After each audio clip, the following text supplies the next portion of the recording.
welcome back to my channel. Today I want to talk to you about some paper trimmers. And first I just want to show you the one that I've been using and I've had for a few years. I really do like this one. It looks a little grungy because I was cutting a lot of black cardstock on here. I like this one. It's We Are Memory Keepers Trim and Scoreboard. I like how it has all the measurements on here. I like that you can score, you can flip this over so that you can push your paper up against this and score. And I like that it folds up. Now, the only reason that I don't like it is that the blades are becoming more difficult to find. So I have to change the blade a lot just because I'm cutting a lot of heavyweight cardstock.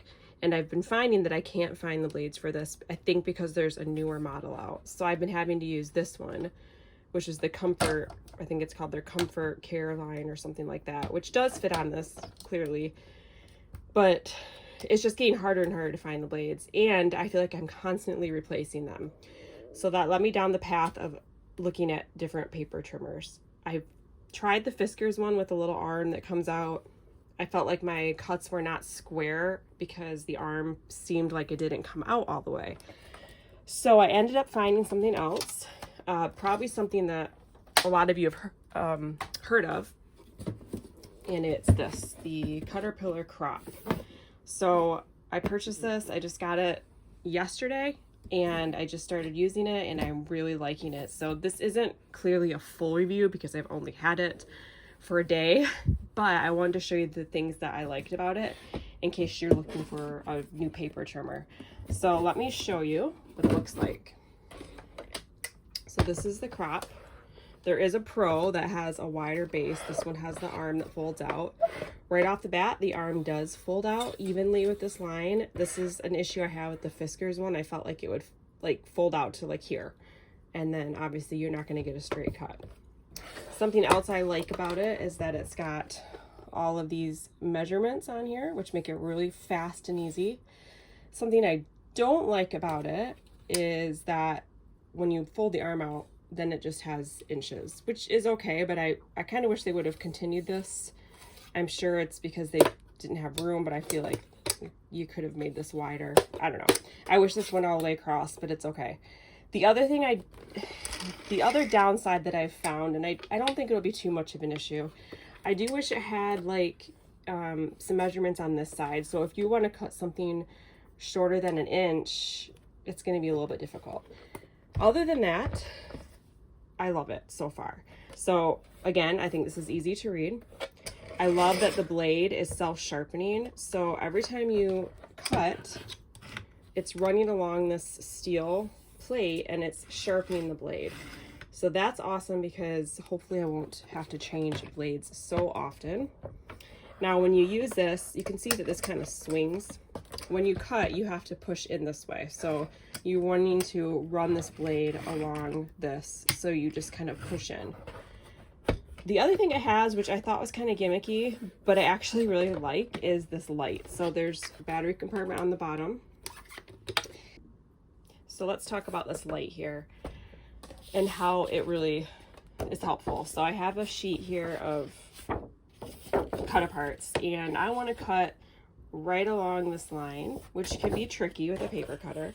So this light does come in handy because it really helps you line up so I can see exactly where I want to cut.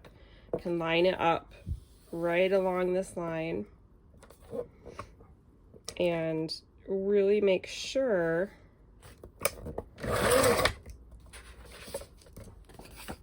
and I've got a nice straight cut here.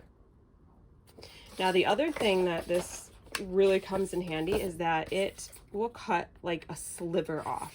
So I'm going to grab a scrap piece of paper and show you how that works. All right, so I found this journal card that is not cut exactly that I would have cut with my other paper trimmer. So I'm just going to try to cut this little sliver of black off. So I'm going to turn this light on. I'm going to put this here just so it's not like glaring in the screen so much. Okay, so let's try to line this up and just cut off this little sliver of black. Now, with any other paper trimmer, I feel like the blade would tear and drag. So this works really well. Let me show you. Oop, I cut into that. That's okay. So I cut the tiniest little sliver off of here. So that's amazing. So you're going to get some really clean cuts. You can cut, as you can see, very, very small pieces. Now I'm going to try to cut through some heavy cardstock because I do that a lot. I have Recollections Black, extra heavy cardstock. It's 110 pounds. So I'm going to grab that. So this is the cardstock I like to use for my album bases. So it's very thick. And an issue that I've had with my other paper trimmers is I would get fuzzy edges and then I would have to use a little sander and sand them down, and it's just a lot of extra work, really annoying. And that's actually how that other paper trimmer has so much black, you know, little bits on it and discolored it, is because I got all these fuzzy edges. So let's just try to cut a little bit off of this. And as you can see, it's nice clean edges. So that is the Cutterpillar paper trimmer, my first impressions, I guess you could say, and I'm really enjoying it so far. So thanks for watching.